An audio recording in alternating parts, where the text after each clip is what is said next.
မလေးရှားနိုင်ငံကဒီတာဝါကြီးနဲ့ဓာတ်ပုံတွဲရိုက်ဖို့အတွက်ဒီဓာတ်ပုံဆရာတွေကိုဓာတ်ပုံအတွက်မြန်မာငွေ1000ပေးရပါတယ်။ရန်ကုန်မှာဘတ်စကားစီးလို့ရှိရင်တစ်ထပ်ပဲစီးရပါမယ်။ဒီမြို့မှာတော့ဘတ်စကားကိုနှစ်ထပ်စီးလို့ရပါတယ်။ဒါကတော့ကွာလာလမ်ပူမြို့ဖြစ်ပြီးတော့ကျွန်တော်တို့ဒီနေ့မှာတော့ကွာလာလမ်ပူမြို့ကိုရောက်ရှိနေတာပဲဖြစ်ပါတယ်။အခုမြင်နေရတဲ့ညစီကတော့တစ်ပတ်လုံးမှာဗုဒ္ဓဘူးနေ့တစ်ရက်ပဲထွက်ပါတယ်။ကြံတဲ့ရက်တွေလုံးဝမထွက်ပါဘူး။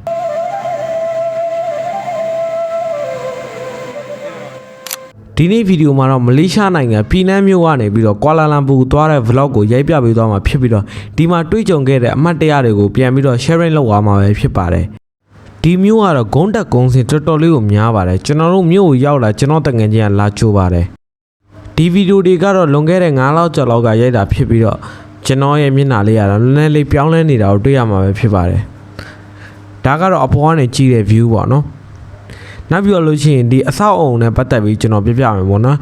ကျွန်တော်အခုနေတဲ့အဆောက်အုံမှာဆိုရင်တမန်လူမျိုးတွေမကပါဘူးမြန်မာပြည်သားတွေလည်းတော်တော်လေးကိုမှများပါတယ်အခုမြင်နေရတဲ့သူကတော့ကျွန်တော်ရဲ့တငယ်ချင်းအရင်ပဲဖြစ်ပါတယ်မနက်ပိုင်းတစ်ချက်ဒီမှာနေပြီးတာနဲ့ကျွန်တော်ရဲ့အကိုရေကိုသူတို့ညီကိုတွေကကွာလာလမ်ပူမြို့ကိုလိုက်ပြပါတယ်ကျွန်တော်အမြဲပြောလေးရှိတယ်ပေါ့နော်ကိုဘွားမှာတငယ်ချင်းကောင်းနေစူဆောင်းလာပါဆိုတာအဲ့လိုတငယ်ချင်းကောင်းနေတဲ့တယောက်ကတော့ကျွန်တော်တငယ်ချင်းပါပဲ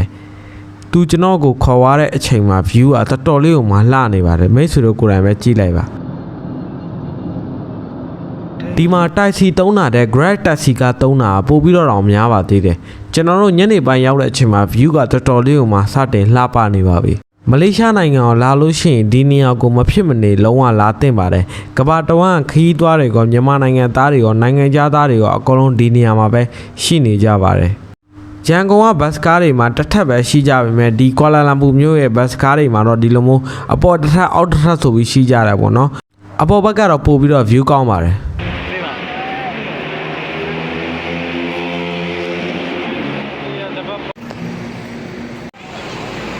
နောက်တစ်ခုစိတ်ဝင်စားစရာအကောင်းဆုံးကတော့ဒီဟာပဲဖြစ်ပါတယ်ဒီတာဝါနဲ့ဓာတ်ပုံရိုက်မယ်ဆိုရင်မြန်မာငွေဓာတ်ပုံတစ်ပုံအတွက်မြန်မာငွေ1000ပေးရပါတယ်ဓာတ်ပုံကလည်းလုံးဝအကောင်းစားတွေ share ဦးမှထွက်ပါတယ်ကျွန်တော်ကိုယ်တိုင်လည်းဓာတ်ပုံတွေအများကြီးကိုရိုက်ခဲ့ပါသေးတယ်အားလုံးပေါင်းကျွန်တော်တို့4ယောက်ရိုက်တာပဲဓာတ်ပုံပေါင်းမြန်မာငွေနဲ့တွက်မယ်ဆိုရင်3သိန်းခွဲကျော်တော့ကိုကြားခဲ့ပါတယ်ကိုက post မှာပေးတော့ဆိုလဲသူတို့က post ပေးနေပါအစားတင်ပေးသလိုတည်တည်ချာချာလေးကိုစေတနာအပြည့်နဲ့ရိုက်ပါတယ်လုံးဝပတ်စံမနှမျောပါနဲ့သူတို့တဲ့မဖြစ်ဖြစ်အောင်ရိုက်ခဲ့ပါဒါကတော့ကျွန်တော်တို့အခုမော်ရဲကိုဝင်သွားပြီပဲဖြစ်ပါတယ်မော်ရဲကလည်းတော်တော်လေးကိုကြီးသလိုမျိုးကျွန်တော်တို့ဂျန်ရှိစီးတီးနဲ့တော့တစ်ချက်ဆင်တူပါသေးတယ်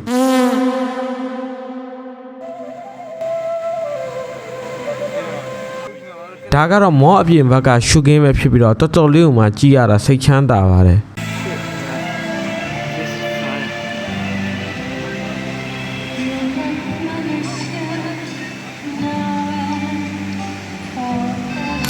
ကျွန်တော်တို့မျိုးထဲမှာရှောက်ပွက်ပြီးတဲ့နောက်မှာတော့အခုမှတော့ညာဈေးကိုသွားမှာပဲဖြစ်ပါတယ်ညာဈေးကိုတော့ဒီဘက်မှာပါဆောင်ပလောင်းဆိုပြီးတော့ခေါ်ဆိုကြပါတယ်ပါဆောင်ပလောင်းဆိုတာတော့ဒီတစ်ဘက်မှာတရက်ပဲဖွင့်တဲ့ဈေးကိုပြောတာပဲဖြစ်ပါတယ်ကျွန်တော်တို့မြန်မာပြည်မှာဆိုရင်ဈေးတွေကညတိုင်းနေတိုင်းကိုဖွင့်ပေမဲ့ဒီဘက်မှာတော့အဲ့လိုမျိုးလုံးဝမဖွင့်ပါဘူး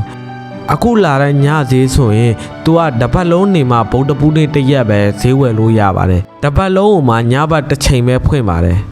ဒီနေ့ဗီဒီယိုတော့ဒီလောက်ပါပဲကျွန်တော်တို့ဘုဒ္ဓရာမြောက်ပြီးတော့ကိုစောရအောင်ပဲဖြစ်ပါတယ်မိတ်ဆွေတို့က TikTok အကောင့်တွေ Facebook page တွေ YouTube channel တွေဝယ်ယူချင်တယ်ဆိုရင်ကျွန်တော်ရှိမှာလာရောက်ဝယ်ယူအားပေးလို့ရပါတယ်ဒီဖုန်းနံပါတ်ရဲ့ Viber ကိုဆက်သွယ်အသေးစိတ်မေးမြန်းလို့ရသလိုဒီ Telegram username ကိုလာရောက်ရင်လည်းဆက်သွယ်မေးမြန်းလို့ရပါတယ်ကျေးဇူးအများကြီးတင်ပါတယ်ခင်ဗျ